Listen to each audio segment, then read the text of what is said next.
Hello, YouTube. I'm back with some more tips to take care of your natural hair. As you see, my hair is very thick, healthy, and I did a twist out and I've taken it out. So this is the end of my two-strand twist out. Tomorrow I am going to do my routine pre-poo, shampoo, condition, and whatever protective hairstyle that I decide to I'll probably go back to a two-strand twist because I love the two-strand twist. To me, it's very simple and easy to manage. While I have my hair in two-strand twist, I do make sure that I moisturize and hydrate my hair to keep it from being dry and brittle. That is one of the keys to effectively managing natural hair. Natural hair is a rewarding and great process. It does involve routine care. First, need to be knowledgeable of the type of hair that you have, whether your hair is brittle, dry, limp, um, doesn't retain moisture well. You need to know all the ins and outs about your hair. When I used to have a perm, I did not know the type of hair that I had. I did not know anything that I know now about my hair because I didn't really put much emphasis on uh, the routine because I had a stylist that I went to bi-weekly to get my hair washed and conditioned. And so I did not take the time out to know the type of hair that I have. And I believe that's why now my hair, when I get a silk press, my hair is down to waist length. Um, and I do believe that me learning the type of hair that I have now and how to maintain the hair that I have. And then my stylist, most importantly, my stylist does teaching. She doesn't just uh, do your hair while you're sitting in her chair. She educates you on how to take care of your hair when you're not at the salon. So I think that's really important. You need to first know how to clean the hair. The hair needs to be clean. I see so many people that say dirty hair grows. Well, if their hair grows dirty, why it's dirty, that does not mean that yours is going to do it. So you first need to know how to properly cleanse the hair. The hair must be clean. And a lot of times you see maybe your neighbor or your best friend, they may use one type of um, products that works for their hair. Just because product A works for your bestie or your sibling or even your child, it may not work for you. My daughter uses one type of product on her natural hair, and I use a whole different product on my natural hair. I've tried to use the product that she used, but it did not work for my hair. So the products that I currently use, they work so much better. They help me to maintain moisture. They keep my hair hydrated. I saw so much difference when I actually went to the line of products that I use now. Um, Also, some people shampoo less frequently than others, and that's okay because it may work better for their type hair, but you need to know how to properly cleanse the hair. Um, Also, conditioning the hair. You need to know what deep conditioner works for your hair, what leave in conditioner works for your hair, what type of spray conditioner works.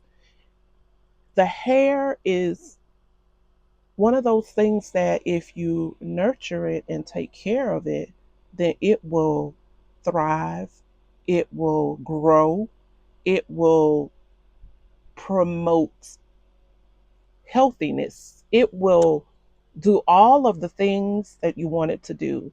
Hair that is not moisturized, hair that is not hydrated, is not going to keep a curl pattern. You need to be able to keep that hair, we're going to say fed. It's like you're feeding and giving your hair something to drink. You have to be able to know what products work for your hair. Um,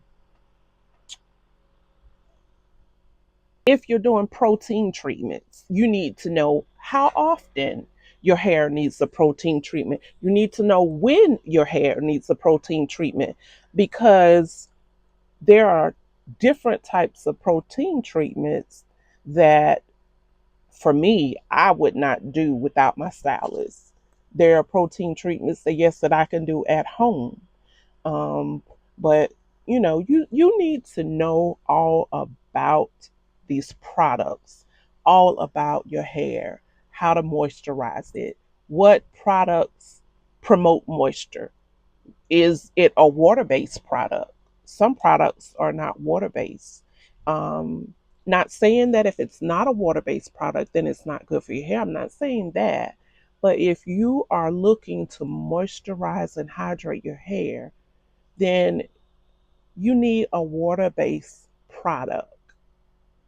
So that's some of the things that, yes, we need to know when we are hydrating our hair. We need to also know how to seal in the moisture.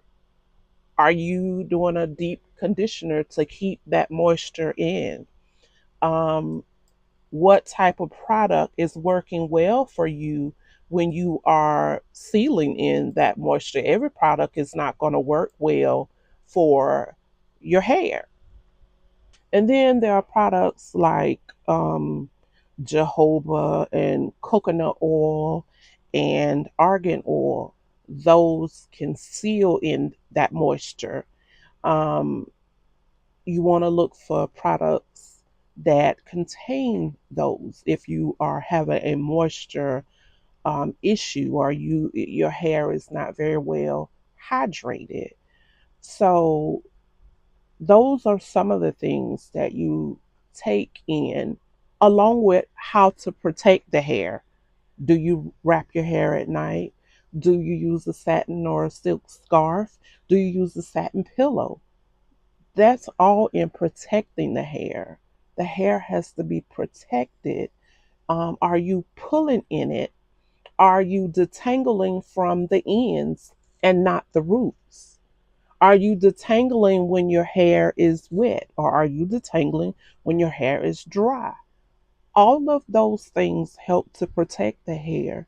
And if you are not using them, if you're somebody who's always combing and combing from the roots on down, then you are not utilizing protective measures to keep your hair protected. When you are detangling, are you using your fingers? Are you getting to where there may be a matted knot and you're trying to um, get that matted knot off?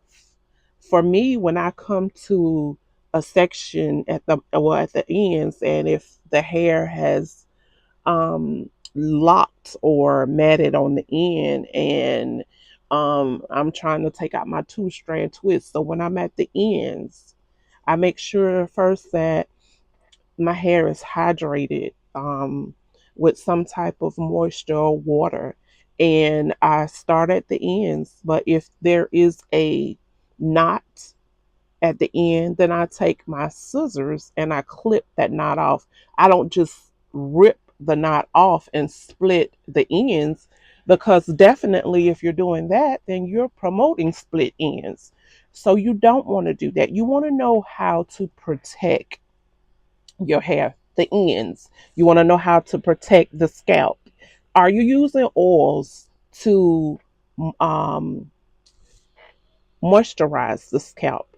Are you massaging your scalp? You know, when you go to the salon, this is what you see the stylists do. They're massaging your scalp. You want to make sure that those follicles open up so that they can promote growth and healthy. And are you doing that? Are you massaging that oil into your scalp? You want to make sure the scalp is not dry. And we're going to go back to when you're shampooing that scalp, you want to make sure that that scalp gets clean. You want to make sure that that water is not, is clear. So if you got to shampoo 2 or 3 times, do what you got to do to get that hair and that scalp cleansed. So along with your trims, you know we talked about that just a few minutes ago. You want to make sure that you are getting that hair trimmed, whether it's every 6 months or every 4 months or whatever your stylist recommends. Get those trims, get those ends, those split ends cut, because definitely that promotes healthy hair. So, again, these are just some tips that I wanted to come on and provide to those that are following me in my natural hair journey, those that are trying to grow out their hair. Like I said, when I when my hair is um, silk pressed, it's down to my hips. And you want to make sure that you are knowledgeable of what it takes to take care of natural hair. Because in the beginning, when anybody starts this natural hair journey, it is not uh, all roses and a cup of tea and all of that that some people think it is. It's a journey. And you want to first learn what it takes to take care of your hair. When you do that, everything else will line up into play. When I first started this natural hair journey, my hair wasn't long. It was very short. In fact, I have a picture of my hair, and I'll probably insert it into this video if I can find it. But now, that I've learned about my hair is healthy. It's thick. It's very long. And some people say black people don't have long black hair. Yes, black people do.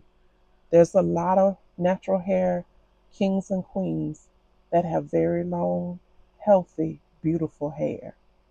So I just wanted to come on and provide some tips because everybody doesn't know that there are things that you need to look at, from taking care of the hair to protecting the hair to shampooing the hair, conditioning the hair, trimming the hair, massaging the hair, massaging the scalp, the follicles. You don't want your follicles to be clogged. You want them to be open so that they can breathe and that they can promote some healthy, beautiful black hair. Again, this is Glenda with Glenda and Jonathan, and I promote healthy, beautiful, black, natural hair. If you're on this journey, let me know. Let me know how in the comments down below how it is for you. Did your journey start out rough? How are you on your natural journey? Let us know also how long you've been on your natural hair care journey. I started my natural hair care journey in 2013, and I was not going to turn back no matter how hard it was in the beginning. Um, Let us know. But like I said, and y'all seen the pictures how long my hair is. My hair is very long when it's silk pressed. Right now, the shrinkage is real. We all know that as black kings and queens, when we have this natural hair, it does shrink. And that's okay because it's still beautiful. I don't care about the shrinkage, it's still beautiful. And just let us know how you have um, adapted to your journey. How has it been for you? And if you want to let others know what products you use, drop that also in the comments. Let us know what you do in your natural hair care. Because, hey, it takes a village. And in this natural hair care journey, it can be a little frustrating. It can be overwhelming. I've seen some people say they started the natural hair care journey, and after they got on the journey, it was just too much for them, so they went back to the cream crack. Well, I'm here to tell you there's so many um, health concerns about the cream crack. And so you definitely want to make sure that you educate yourself, no matter whether you are natural or whether you use relaxers. Educate yourself on what you're putting on your head, because definitely we don't want to see anything happen to anybody. But again, natural is beautiful, and we definitely wanted to share some tips and tricks that we have learned to use, and go from there. So we enjoy you. We thank you for supporting the channel. Here on the channel, we talk about a lot of things. We even cook. We talk about natural hair. We do family events, just all kinds of things. This channel isn't geared to one particular thing, because there is so much in the world that others can share. And so we even have a situation where we feed some homeless cats that are in the neighborhood, and some of the neighbors, they do not like it. But you know what I say? That's that's on them. On this property where our home sits, me and my husband pay the price to be the boss. And so, if we want to go buy a bag of cat food to feed some homeless cats that are creatures that God created, then we can do what thus say the Lord, and the Lord will love for us to take care of his own. So, um, we do a lot on the channel. Please, if you have not already subscribed, please subscribe. Please like the video if this video has helped you. Please comment on the content, because without comments, we don't know all the ins and outs of what you would like to see. And so, comment on the content. We do appreciate you here. Um, I have not been putting Jonathan in on the videos, because as you know, school is the summer for school being out is about to come to an end. So I'm letting him enjoy his last couple of weeks before school start, and he'll be back next month with some videos on how his braces are coming along, and what's going on in school. He's starting middle school, and so this is going to be a new journey for him, and it's a new journey for me, because all of our children are grown. They've been through school and all of that. But, as grandparents, we step in when our children are at work, or, need us to be there. So I know my mom, when I was working, my mom was there. She picked up the kids, well, she took them to school, she picked them up from school, she fed them, she had them ready when I got off from work, and, you know, I would take them home. So it's good when a grandparent or grandparents can step in and be there, because, of course, yes, it takes a village. And in these days and times, things are not like they were back in the 80s and the 70s and the 60s, and so on and so forth. But again, like the video, share the video, and if you have not already subscribed, we ask that you go ahead and subscribe. And we thank you for watching the channel. We thank you for your support here, and have a blessed and wonderful day or night whenever you are watching, and blessings to you. Bye now.